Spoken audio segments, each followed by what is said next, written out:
Works not cut out as well. Huh? It works. It's not cut out. Frankie man. Okay. Erev Tov. So we were talking about Bedikat Chametz, Bitul Chametz. Hopefully we'll finish with that tonight.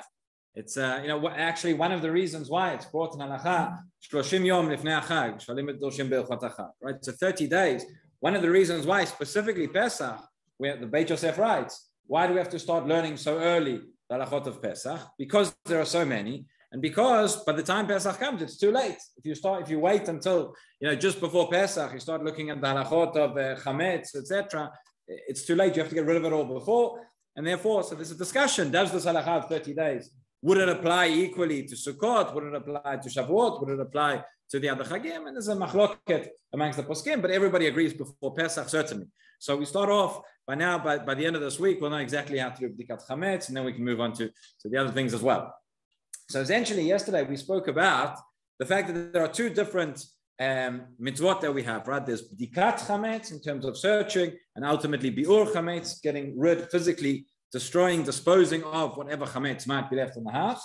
And in addition to that, we have the bitul chametz, which is the formula we say of the nullification of chametz in case there's anything left, anything we didn't get rid of. So the bitul chametz, as you know, we actually do twice, right? We say the formula once at night when we, after the bdika, in fact, the bracha, the poskim discuss, right? There's something strange going on. If you think about the brachot we say here, so we say the bracha before bdikat chametz. We don't say the bracha before bitul chametz or in the morning. And the bracha actually that we say before bedikat chametz is al biur chametz, because we're not, the bracha is, the mitzvah is not just to search for the sake of searching. It's in order to search, in order to get rid of it, in order to destroy it. And therefore that bracha begins from the night, and that goes all the way through till we destroy the chametz the following day.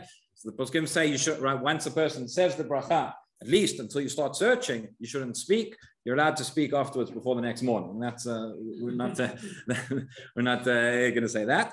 But so we say the formula of bitul, of nullification. We do that twice. We do it once at night after we've done the bedikat chametz, and we say kol chamira. And as I mentioned yesterday, a person should say it in a language they understand. Should say what they know they're saying about the bitul. So the bitul at night is in terms of any chametz which I may not know about. Anything which I haven't found, that I don't know that exists, that I want to be batel. The reason is, whatever chametz we have found and that we do know about, we still want to keep over for breakfast, right? And then in the morning, when a person goes and burns the chametz, whatever's left, we repeat the formula. This time we say, whatever chametz that I found or that I haven't found, what I know about, what I don't know about, anything, if there's anything left, that's going to be batel, that's going to be ka'afradat. Right. Interesting point, by the way, when we do the Bedikat Chametz at night, so we have the candle, we have many people have got the minhag of the 10 pieces of chametz. I've seen in recent years now, you can purchase in the shops 10 ready-made pieces of chametz for you, together with the candle and everything. And that's not, I don't think that's quite what Chazal had in mind. But in any event, that's so afterwards, so we keep over whatever chametz, and in the morning we take the 10 pieces that are left, whatever bread might be left, you burn it together with the candle. So the question is asked, we understand why we're getting rid of the chametz. That's the mitzvah. Why do we have to get rid of the candle as well? What did the candle do wrong? Why is it biur chametz? So one of the Hasidic rabbis answered. He said, a candle whose entire purpose in the world is to find chametz in the home of a Jew deserves to be burnt. That's I think that's it connects as well what we said yesterday, the idea of bitul, the idea of speech, the idea of what we're saying and what we're thinking, and the power of words. I think it's very, very poignant, that point. So that's in terms of bitul and in terms of biur. And what we saw was that essentially we do this b'dika, we get rid of the chametz, serves two purposes. Serves both the purpose of not transgressing Bal Yera'eh or Bal Yematzeh. In other words, that we will not own Chametz on Pesach. And aside from that, maybe we've done Bitul, so we won't transgress Bal Yera'eh or Bal Yematzeh, but so that we don't accidentally and inadvertently come to eat Chametz. So the question we started off with, we said a person's leaving their home within 30 days and they need to do the Bedikat the night before. By the way, that's assuming there won't be anybody at the house on Pesach the night before who one can appoint as a Shaliach who can do the Bedikat in one's place. There's going to be somebody there, they can do the Bedikat the night before, then you don't have to do it. But if you do it before, we said, to what extent does one have to check? So clearly, whatever concern I have about chametz that I might eat, well, if I'm not going to be there and nobody's going to be in the house, so we're not checking in order that you won't be able to, that you won't eat it. You won't eat. So therefore, small crumbs, and therefore the extent to which one would, go through and check the kitchen, kasher the kitchen and everything. There is no obligation to kasher a kitchen, which one is not going to use and one's not going to be in the home on Pesach itself. However, you're checking the house, you're checking for that there's not a gezait of chametz, there's not going to be anything significant. So you go through the night before with the candle or the torch. You open the cupboards, you check in the places where you normally would have bread and would have chametz. You check the whiskey cabinet, things like that. That's what would be required, and it doesn't mean getting on all fours and scrubbing and things like that. Again, that's for when one is not going to be in the home. In terms of in the home where we are going to be, and we do have to do the Bedikat Chametz. So where do we have to do? What do we have to check, etc. So as we said yesterday, in terms of the kitchen, there's one din for the kitchen and there's one din for the rest of the house. In terms of the kitchen obviously has to be kashered if it's going to be used. We said the smallest amount, a gram of chametz is going to get into your food on Pesach. That's not going to be kosher, and therefore that has to be eradicated. The rest of the house, places where you don't eat, places where you're not cooking and not food. So if there's a crumb somewhere in some hard to reach place that you didn't find, that is not the issue of Bayirei or Bayimetz.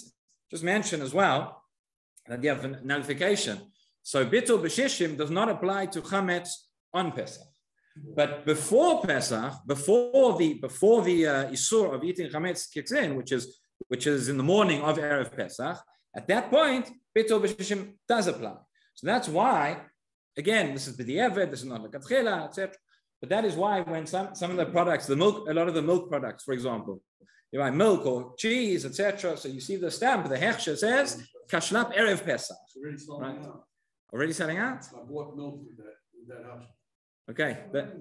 All right. David says everybody should buy their milk for Pesach now. But it says, why does it say Erev Pesach? That is because to tell you, because again, milk and these things may be produced on Pesach as well, but tell you, obviously every effort is made in the factories, etc., that know that it's all clean. There shouldn't be any chametz at all that should get into the food. But if it happened that there was a drop, there was a crumb or something that got in, it was before Pesach, it's Erev Pesach, it's Batel B'Shishim, it's still going to be Kasher LePesach. If it was manufactured on Pesach itself, that's something different, and that is going to be more complicated.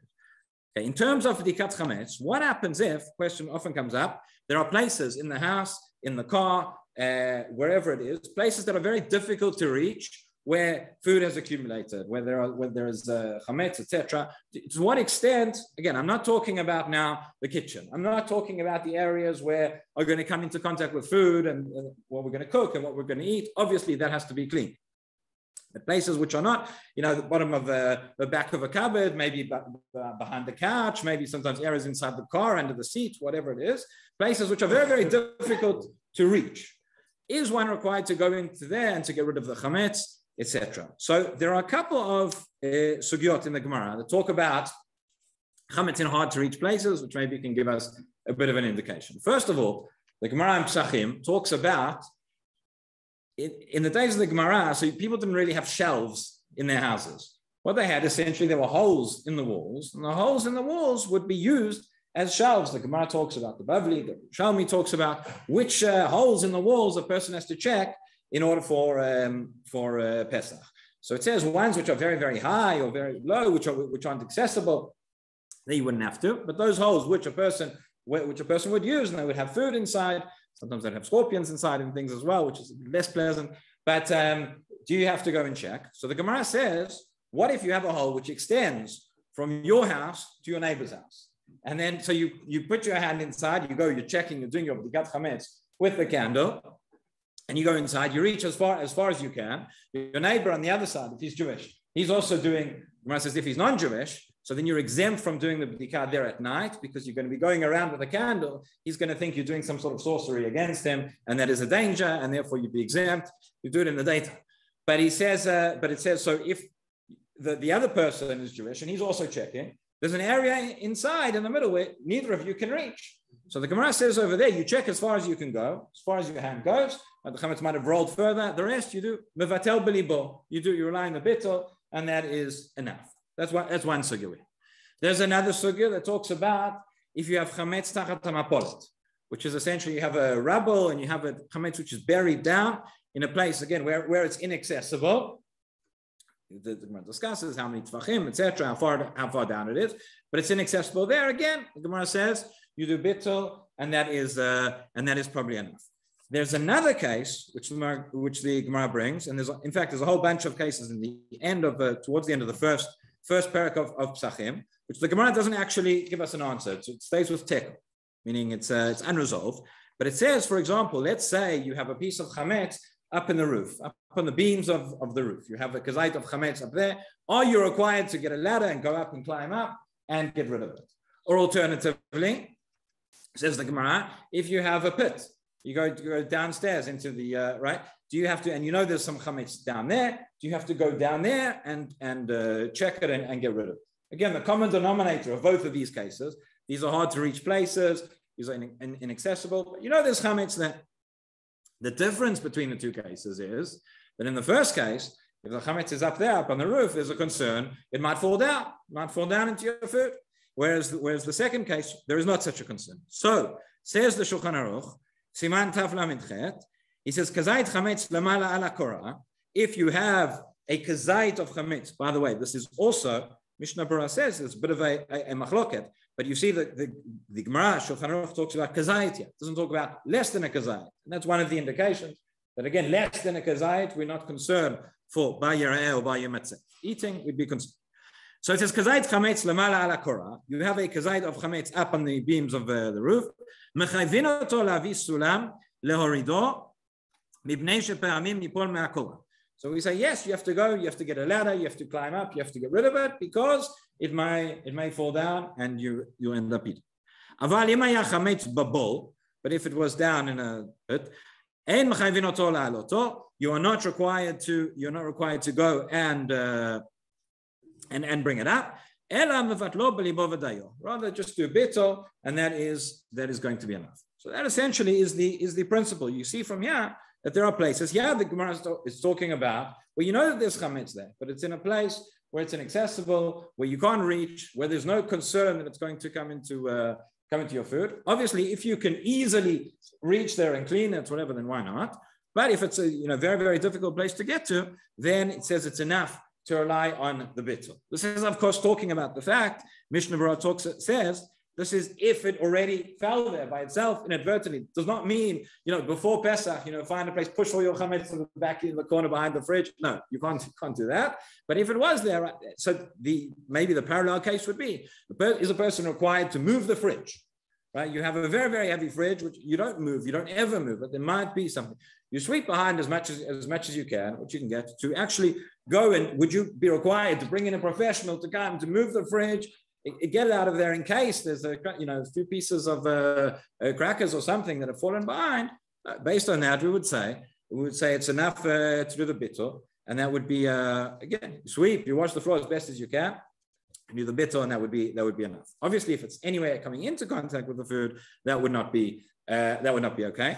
And finally, just mention, there are a lot of chumras regarding Pesach, right? And people should not be unnecessarily machmer on themselves.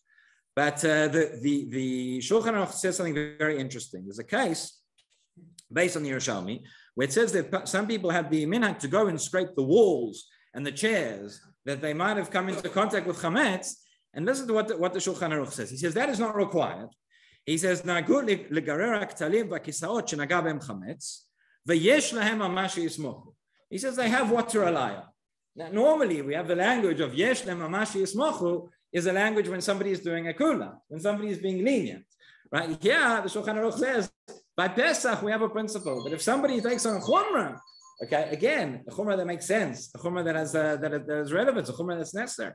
But he says, Yesh le'mamash yismochu, because, right, we are worried about even a mash of chametz, and therefore that means that he says not required. He says sometimes there are certain chumras that people have. We can respect that. We can respect that what they do. But again, it's not necessary. Those are some of the principles of regarding Bedikat Chametz, where we have to check or not check. Again, if anybody has further questions as we get close, everybody can feel free to bring their questions forward in terms of the practicalities. Rabbi Hanania ben Akasha Omer, Tzakadosh Baruch Hu Zakot Yisrael, Tzachach Abal and Torah Mitzvot, Shnei Ma'adrei Chavetz Man Tzidko, Yagdil Torah V'Yado.